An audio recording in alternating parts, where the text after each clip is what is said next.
Welcome to the Wealth Without Wall Street podcast, your guide to understanding how to get out of the Wall Street rat race and start your own mailbox money lifestyle. Now, don't let these handsome Southern draws fool you. These financial minds are teaching our country to enhance savings, increase cash flow, and create passive income, all without the help of Wall Street. Are you ready to break through? Now here are your hosts, Russ Morgan and Joey Murray. Welcome. This is the Wealth Without Wall Street podcast. Your host, Joey, the Italian Stallion Murray, joined as always by Russ, the Idea Guy Morgan. So today's episode is a topic that you probably wouldn't expect on a show about wealth, right? A show about wealth without Wall Street. Like I want a practical, bite into something that I can get my hands on and start building wealth. But today's not quite like that. And I think it's absolutely paramount. Russ, what are your thoughts? Well, I like the episode. I like the interview. I think the information is powerful.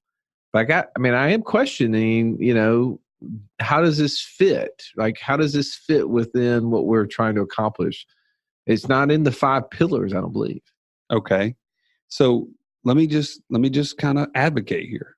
I'm going to advocate for it because at the bottom of each one of the pillars, if there's no foundation, what happens to them?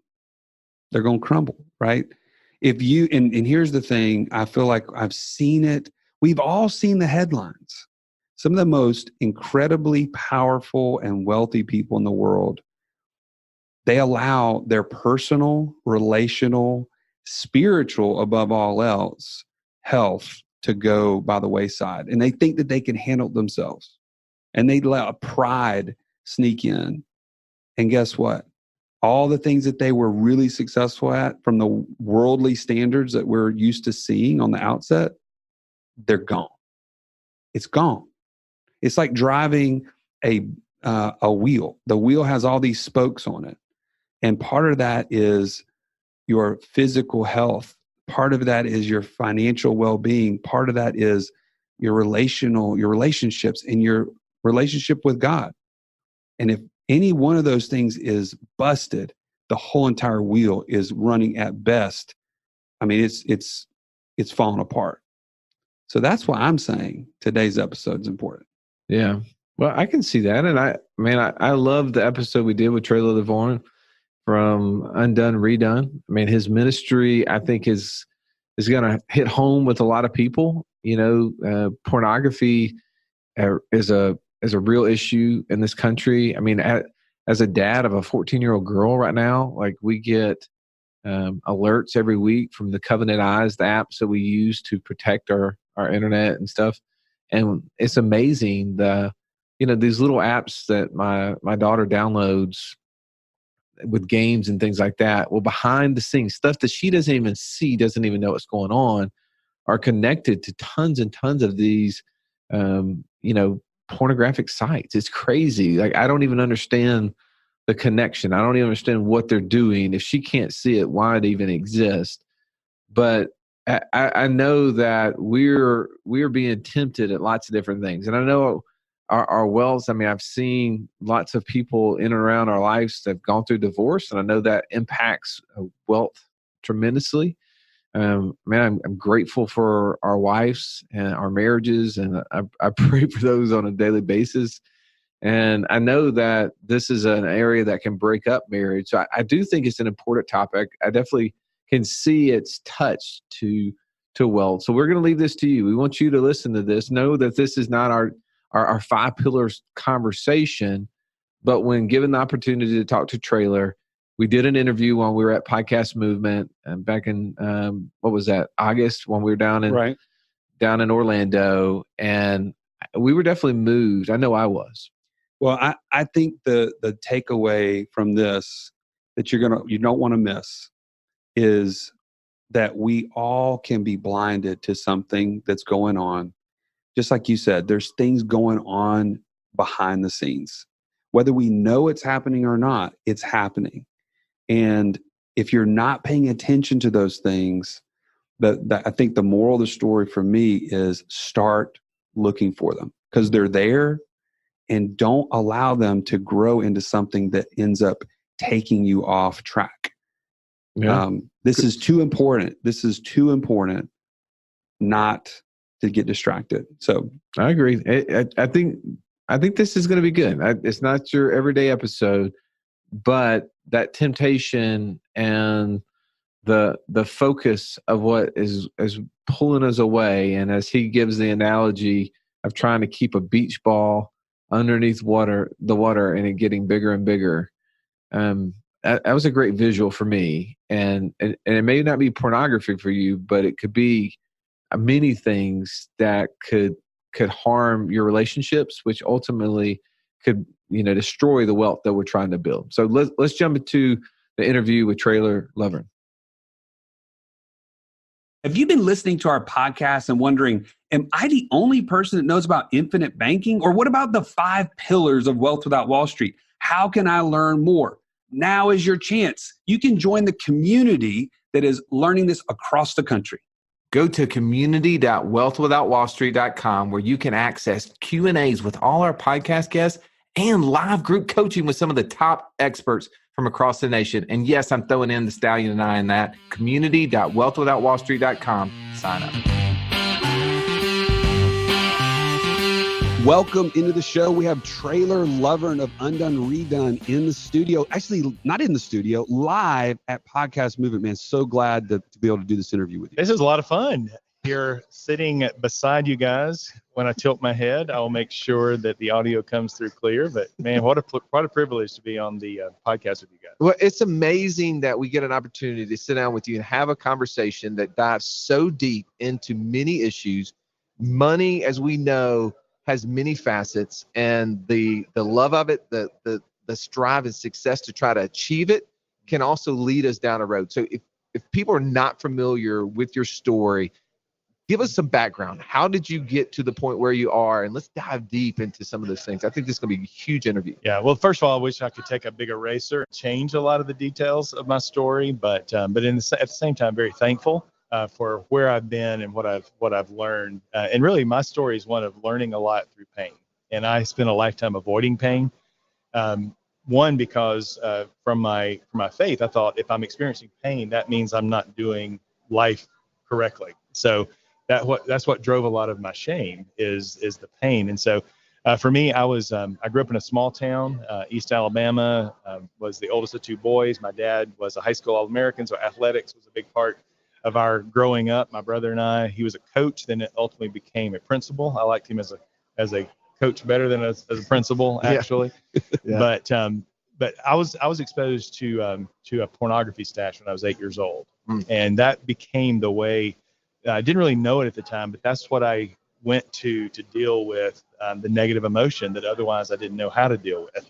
And the best way I can describe it, from that point on, it's like a beach ball. The kids at the summer pool, when they're playing and they keep the beach ball underwater and they play the game, and everybody on the pool deck knows it's a funny game because at some point the beach ball is going to come shooting to the surface with a lot of force. Right.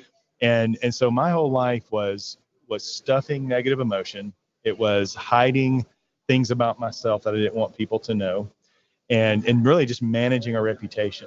I was trying to be the good kid, and I was a pretty good kid, but Dad was a principal, so I really didn't have a place to. You didn't have a choice to rebel. Yeah, so I was pretty good, and had been in church, growing up, and really wanted, and actually then started preaching at 15. So by the time I graduated high school, I'd preached in over 250 churches, and so that now the beach ball keeps getting bigger, but nobody can know, and so for me, just learn to wear a mask and performance-based. I knew my dad loved my athletic ability. Growing up, though, I wasn't so sure he loved me. And so I got the attaboys through my athletic ability, but what I was deeply longing for was that emotional connection with him. And so just internalized a lot of that, but came to Samford University in Birmingham, had an academic scholarship, became to walk on to play basketball. And so that's what got me to Birmingham. So I was ready to leave the small town.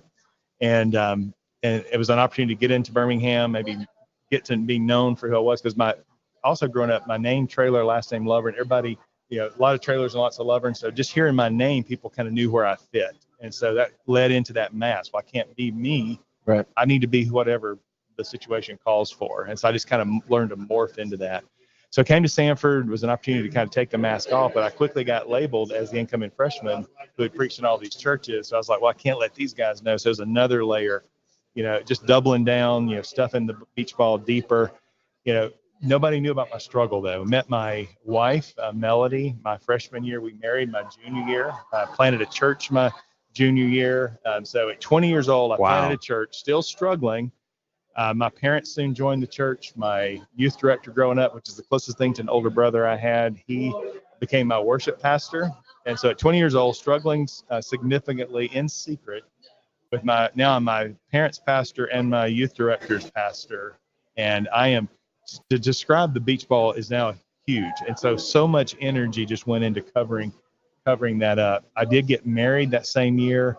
Thought marriage was going to fix the problem, as many men do. Pornography will go away, sexual struggle will go away. And when it didn't, it took my shame to a deeper level. Oh, wow. Now you have something else to hide. Absolutely. And to hide it from. Absolutely. Because it's easy to hide when you're single. Right. Easier. But when you're married now, living in close proximity to somebody, it's very hard to hide. And so that became an issue. So 10 years of marriage, the beach ball came shooting to the surface. And it was enormous by that time. By that point, it had already crossed into things that I swore I'd never do. Actually, it crossed into infidelity. And so now the secrets that I had were enormous. So I never told Melody about the pornography problem. So now there's infidelity, there's all these other things. And so when she found out, it was devastating for her. We obviously, to say it was a devastating time would be an understatement. So, and really money was a big piece of that. And I'll kind of get into what I refer to often as my orphan mentality, that if it is to be, it's up to me. And money was such a key part of that because I was in commission only sales and feeling less than a man. And for me, that was, I'm not providing enough. And Melody, when she was not feeling the security of being provided for, part of the way she grew up, she would kind of beat me up about that thing, and in her mind thinking, hey, if I beat him up enough, he'll change this. It'll motivate him. Yeah, he'll be motivated. Well, I was already beating myself up. Right. Yeah. And so I had this inner critic that was relentless inside. And so it was just really hard. So in commission only sales for a lot of those years.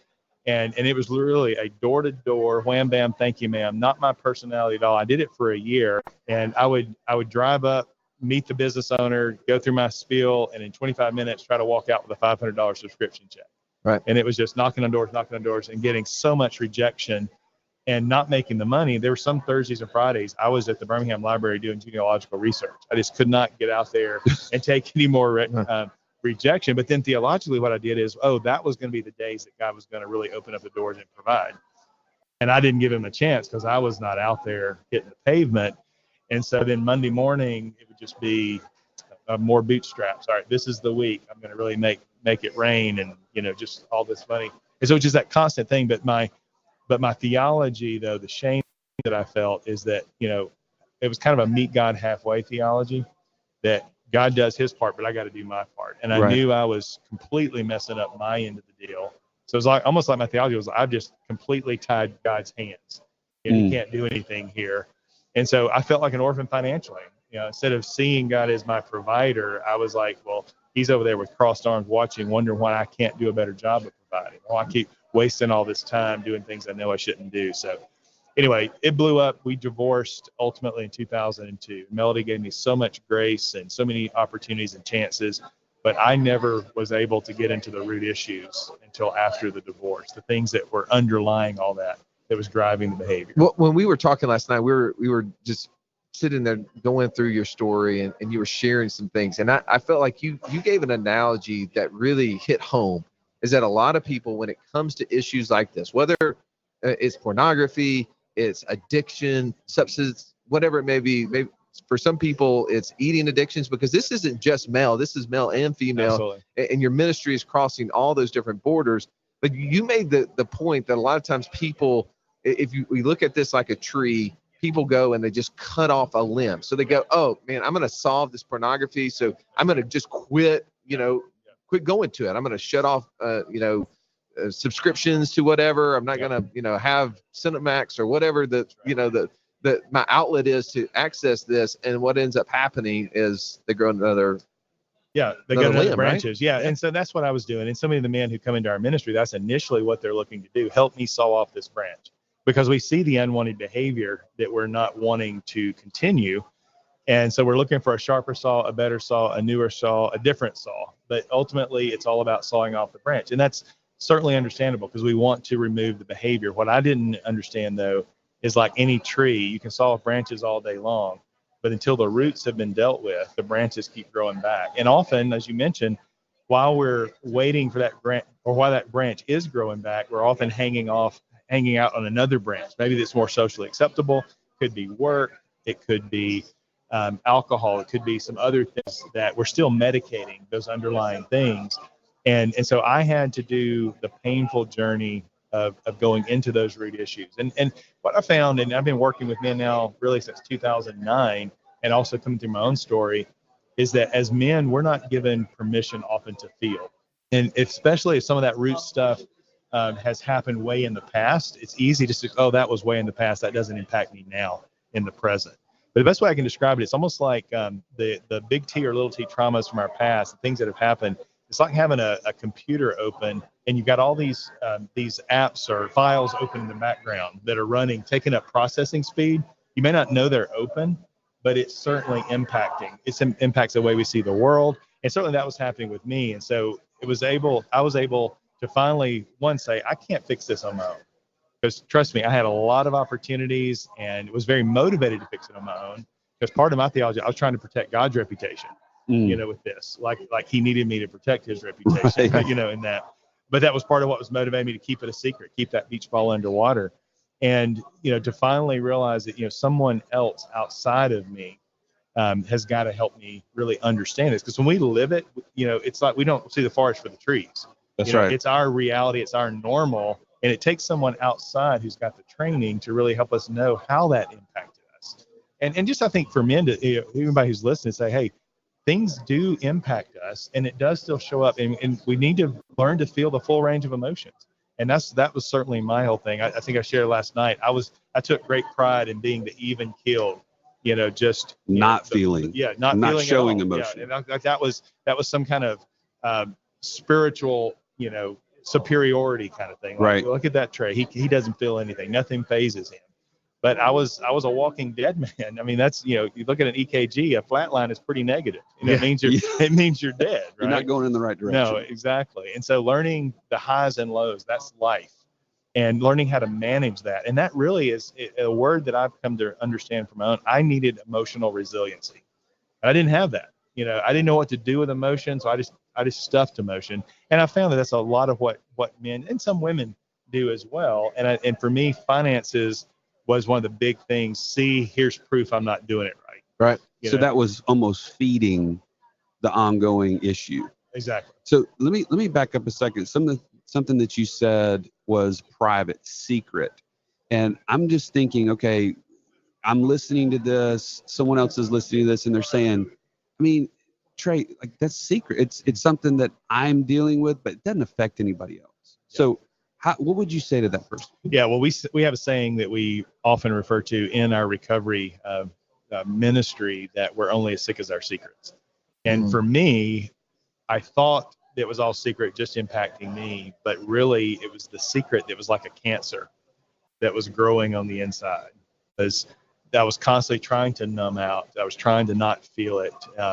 And also, when you've got secrets, you're living at least a double life, if not a triple life. I remember I couldn't show up fully present in the moment because I was constantly 4, 5, 6, 7, 8 steps ahead of every conversation, wondering, feeling, who's perceiving what. Maybe I saw a flash there. That may mean somebody's on to me, and maybe it's sort of like you're trying to deal with an emotional Ponzi scheme, if you will. Absolutely. It's a great way of putting it. And so and now to be able to live without secrets, to be able to, hey, my yes is my yes, my no is my no. I don't have to what have I told you? What have I not told you? What do you know? What do you not know? Which version of Trey do you know? Right. It's exhausting. It is absolutely exhausting. And I didn't realize how exhausting, I think, until finally when the beach ball came up and Melody found out. It was hard. It was awful. It was like I'd backed up a dump truck of crap and put it all over her. But for me, there was a part of that was freeing too, because finally that weight had been lifted and I could really start, and it was a painful journey, but starting to look honestly at my own brokenness. So let me ask this. So someone's listening, they say, okay, pornography is not a big deal to me. Either they're not dealing with it or they don't see it as a big deal. But you've dealt with potentially hundreds of men or women in these kind of crisis situations. What are some of the things, the symptoms that you've seen that where it all started for them? Yeah. And other people? Yeah. So yeah, there's a medicating element here, because really when it comes to pornography, it's the dopamine rush. That's the real piece that they're really after and that's what I was addicted to. It was that chemical hit, that oxytocin, serotonin, the dopamine, that piece is what I was really running. That's what made me feel better. And over and over and over took more and more of that to actually, feel better. And so that's for someone who's really understanding, and usually it's an early exposure, because there's addictive elements to that. And even, females, 40% right now, the last stats I heard of internet pornography traffic is driven by females. It's not just a male issue now, as we may often, refer to that as, but many are going to that as a way of numbing. And it's so easy to hide, because with alcohol, drugs, somebody else has got to know, right? You got to have a dealer, a provider, well, now we're all running around with HD TVs in our pocket. Right. It's very, very easy to hide. And so it is super accessible. Yeah. For a lot of Christians, it's a drug of choice in men, because it is so easy to hide. Many pastors are struggling in secret, because they don't know how to deal with their emotions, or they don't feel safe with their emotions. That's where they're running, maybe. Because think about pornography. It helps us feel like a man without actually having to be a man. She's always smiling. She's always glad to see us. She's always, there's no fear of rejection, and so we get that feeling that we're craving without, it's totally false and fake. Well, talk to him a minute. We were actually talking to someone ahead of this show and actually about our interview with you. And one of the things he said is, aren't we all in some way, shape, or form, when we're talking about money in particular, okay, to a certain degree, we're seeking success at some future date and missing the blessings and the good things about our lives today. So speak to that a little bit in light of what we're talking about today. Yeah, and that was me. I mean, always living for the future. I never could be okay in the moment. And that's been a big part of really what I refer to as wholehearted living, is learning to live fully integrated in my whole heart, meaning I'm okay with who I am right now. I'm not living for the next high, the next big event or whatever. Once I get to this level, That's or right. Once I make this amount of money, or That's this right. portfolio, whatever. That's right. And I think for me, the work that I really had to do, if you really boil it down, was identity work. Is looking back over my life, I really did not know who I was in my true identity. I did not know who I was as a man. I misunderstood a lot of things about my faith as far as identity there in Christ. And so because of that, the first marriage, in a lot of ways, I was sucking the life out of Melody. I was trying to basically subconsciously demanding that she tell me that I was a man and that I had what it took. Well, and when she couldn't, and no woman could, that's not what they're designed for. That's God who does that. I would run to pornography because I needed that female validation, and even Christ, there was validation there, for him, as he was at verbal affirmation at his baptism, this is my beloved son with whom I am well pleased. Right. And for me growing up, I didn't really get that. And I think a lot of men that I work with haven't had that. And so I believe masculinity is bestowed, and I believe that happens in the fellowship of men. And so that fourth of our true identity, when another man sees that masculinity and calls it forth, I think there's something powerful that happens there. But many men, we are kind of orphaned. We've never had that experience. Mm-hmm. Our culture, we don't have a coming of age, kind of thing. We're used to being islands. That's right. And hey, we're men. We're supposed to have it all together. We're supposed to have all the answers. Yeah. We're supposed to be able to fix anything. That's what a man does. But many of us have never been taught. And so we just fake it. We just cover up, or we avoid being exposed. Well, you hit on a nail there. I think, and we've said this on our show in the past, that a lot of things that we've learned, we gathered at the age of 5 and 6, and we carry forward into our life. And that's where those roots, as we were talking about that proverbial tree earlier, that's where that information comes from. And whatever it is, we start trying to reach success, and whether it's our jobs, it's passive income. I want to be financially free. I want to leave this job, whatever it may be. We start chasing things, but really we're trying to fill a void.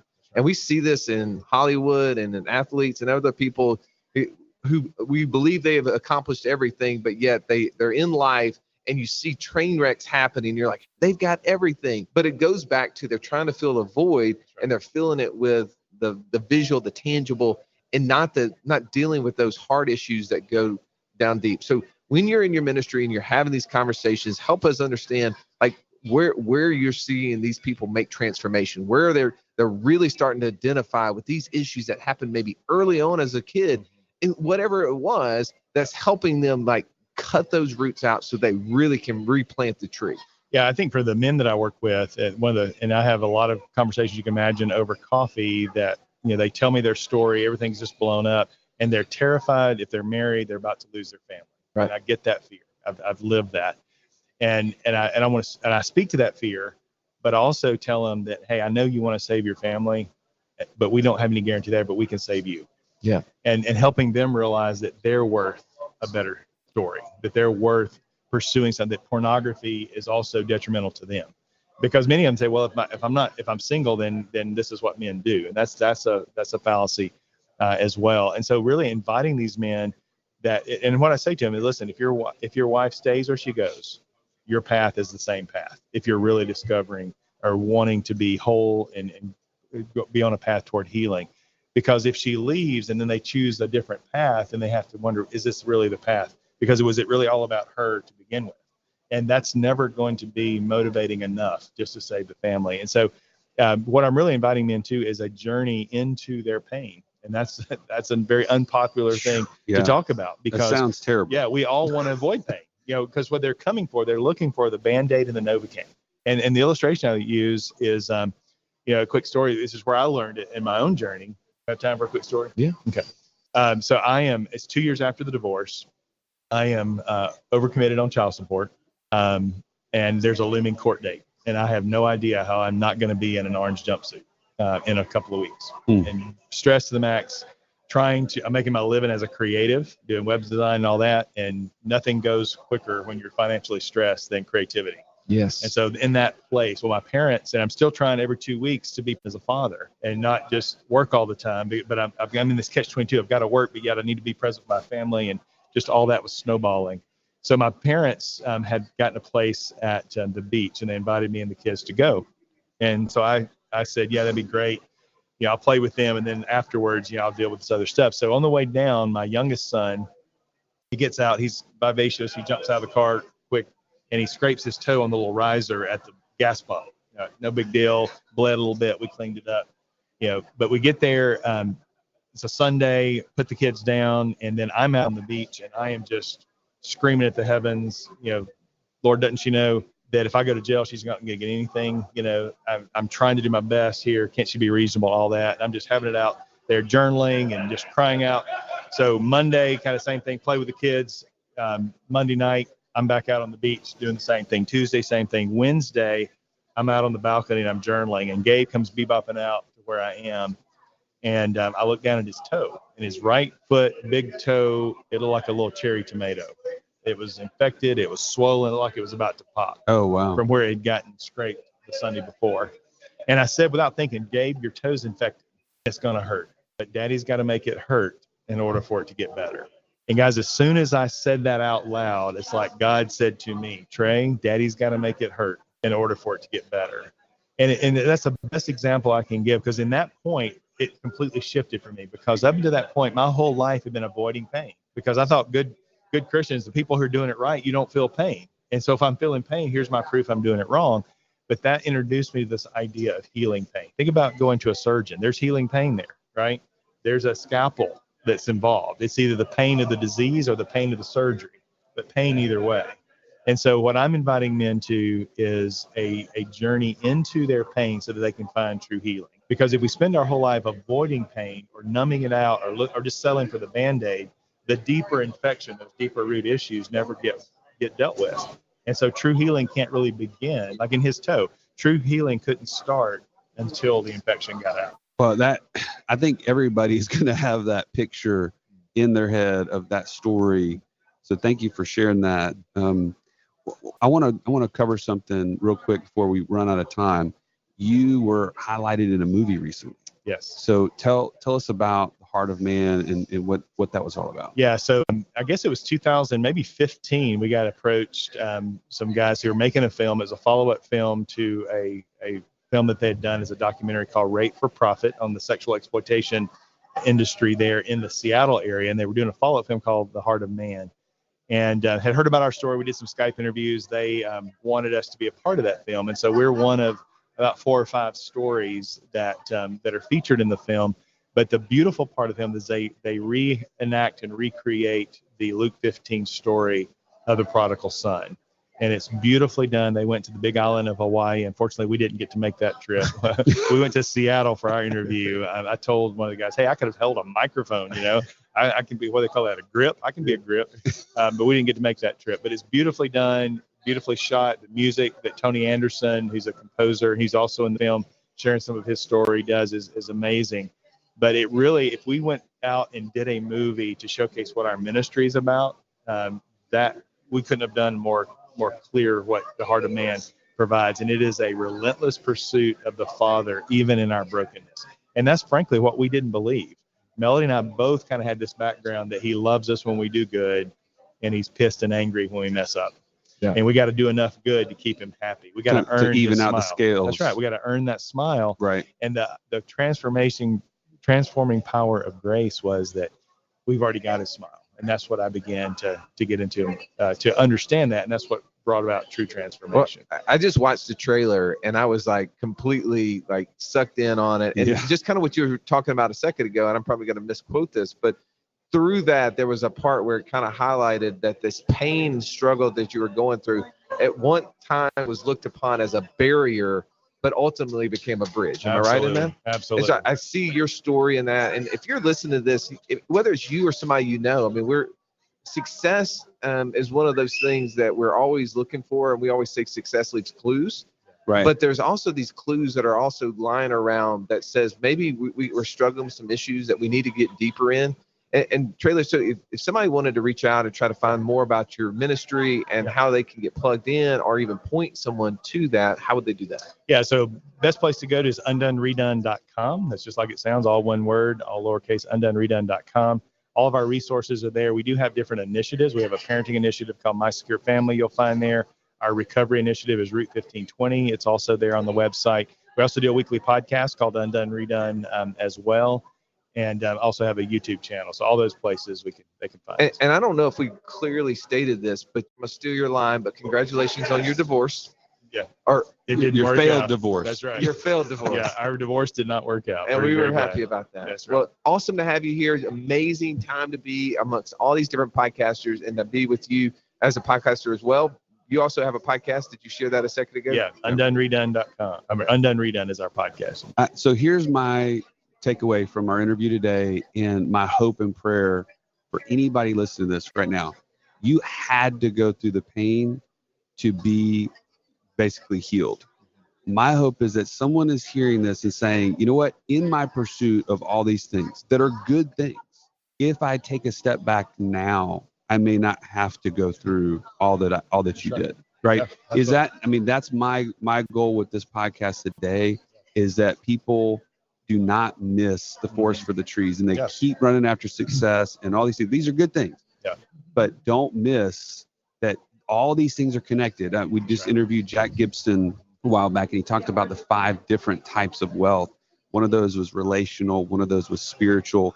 And if those things are out of whack, we can never be successful in these other areas. So, man, I can't thank you enough for being a part of this and helping us in this pursuit. Oh, my pleasure. So glad to be here. Well, thank you again for listening to the Wealth Without Wall Street podcast. As always, subscribe to the show, share this with other people, and look forward to having you at the next episode.